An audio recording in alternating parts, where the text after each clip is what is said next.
আমাদের দেশের স্কুল কলেজের পরীক্ষাগুলোতে পাশ করতে হলে ১০০ নম্বরের মধ্যে ৩৩ পেতেই হয়। এর কম নম্বর পেলেই ধরা হয় এফ গ্রেড কিংবা ফেল। কিন্তু জানেন কি, কারাই ৩৩% পাশ নম্বরের প্রবর্তক? কিংবা ৩৩ কেন এত বিশেষ একটি সংখ্যা? একে কেনই পাশ নম্বর ধরা হলো?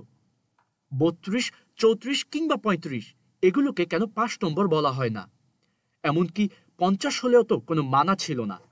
বিশ্বের বেশিরভাগ দেশেই পাশ নম্বর ৪০ কিংবা তারও অনেক বেশি ধরা হয়।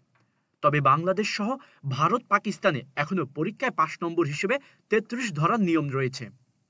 ইতিহাসে ফিরে তাকালে দেখা যায় উপমহাদেশে পাশের নম্বর ৩৩ হয়েছে মূলত ব্রিটিশ উপনিবেশের উত্তরাধিকারে। ১০০কে ৩ দিয়ে ভাগ করলে ভাগফল ৩৩-এর কাছাকাছি বলে কি এই সংখ্যামান, নাকি এর পেছনে লুকিয়ে রয়েছে অন্য কোনো ইতিহাস?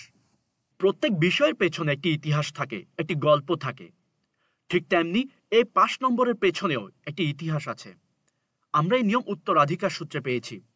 এটি ব্রিটিশ সাম্রাজ্যের রেখে যাওয়া নিয়ম, যা আমরা যুগ যুগ ধরে পালন করে আসছি। ইতিহাসের পাতা ঘাটলে দেখা যায় এই উপমহাদেশে প্রথম ম্যাট্রিকুলেশন পরীক্ষা হয়েছিল ব্রিটিশ আমলে ১৮৫৮ সালে। তখন শিক্ষার্থীদের পাশ করানোর মানদণ্ড নির্ধারণ করা নিয়ে কর্মকর্তারা দ্বিধায় পড়ে যান। তারা চিন্তা করছিলেন, এটি কি ব্রিটিশ শিক্ষার্থীদের মতো হওয়া উচিত নাকি কম রাখা উচিত। এই বিভ্রান্তি দূর করার জন্য সাহায্য নেওয়া হলো ব্রিটিশ লর্ডদের।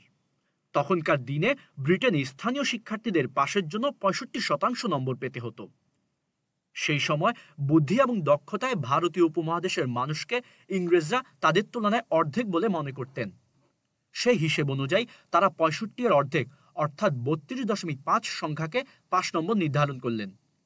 পরে ১৮৬১ সালে গণনার সুবিধার্থে পাশ নম্বর ৩২.৫কে একটি পূর্ণ সংখ্যা অর্থাৎ ৩৩-এ রূপ দেওয়া হলো।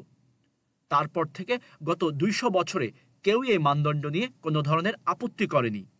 বাংলাদেশ, ভারত কিংবা পাকিস্তানে পাশ নম্বর ৩৩ হলেও ৬০% নম্বর পেয়ে পাশ করতে হয় জাপান, সৌদি আরব, দক্ষিণ কোরিয়া কিংবা আফগানিস্তানের শিক্ষার্থীদের। এছাড়াও ইরান, ইরাক এবং মধ্যপ্রাচ্যের অধিকাংশ দেশে পাশ মার্ক ধরা হয় ৫০।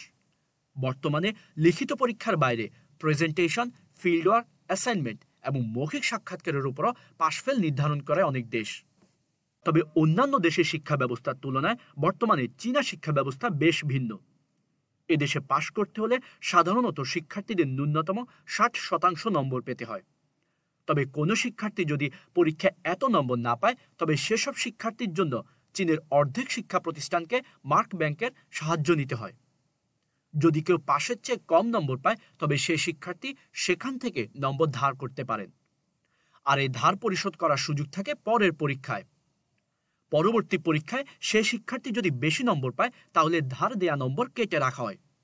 আর এই মানদণ্ডেই একজন শিক্ষার্থী কৃতকার্য হয়ে নতুন ক্লাসে ওঠার সুযোগ পান।